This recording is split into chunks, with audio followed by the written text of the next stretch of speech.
Hi guys, good afternoon to everyone. Now is January 22, 2026 Thursday. As you can see guys, andito ako ngayon sa koi fish pond ko.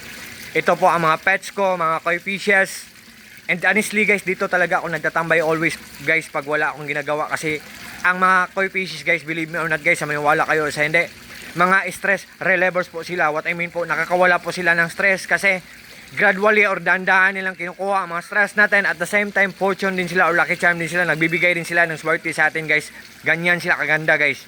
Look at them guys, oh. They are so very beautiful and wonderful guys. Nakakawala talaga sila ng stress guys, oh. Yan. At ito po ang place ko guys.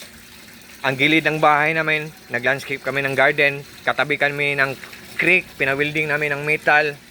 Pina-install na namin ang mga gates namin, mga grills namin. First floor ng bahay namin guys, semento. Second floor ng bahay namin, lumang kahoy guys. Hindi pa na-renovate, wala pang budget. Yan. Pinawilding namin ng mga mga metal, yan. Pins namin, gates namin. May tatlo kami na gate. First gate namin, second gate namin, third gate namin doon.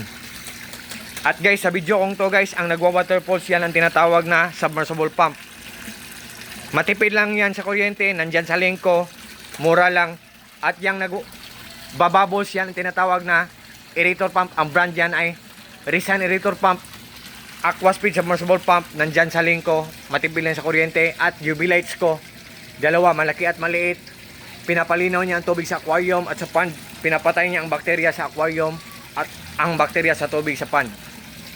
Guys, may nagbantay po si Super Mario. Yan. Pinaglass ko ang filtration system ko para magandang tingnan. Pinawilding ko para maghang, para mas lalong magandang tingnan. I hope maniwala kayo sa mga products na nire-recommend ko sa link ko. Kasi meron kaming solar power system setup. Marami kaming mga solar panel sa bubong namin. Sa roof namin, wala kaming binabayaran na electric bill every month. At may generator kami, malaki at maliit. At may monitoring, nalalaman namin or namomonitor namin ang isang gadget ko. Matipid lang kumain ng kuryente or kung good ang kanyang quality. So sa lahat po ng mga friends ko, kung interesado kayo, tingnan nyo lang ang link ko. Thank you so much po sa mga palaging nag-order sa mga products ko, sa links ko. Thank you sa trust at suporta. Take care po tayo always. Peace, good afternoon, bye-bye. At saka happy fish keeping. God bless ating lahat or God bless us all and that's all.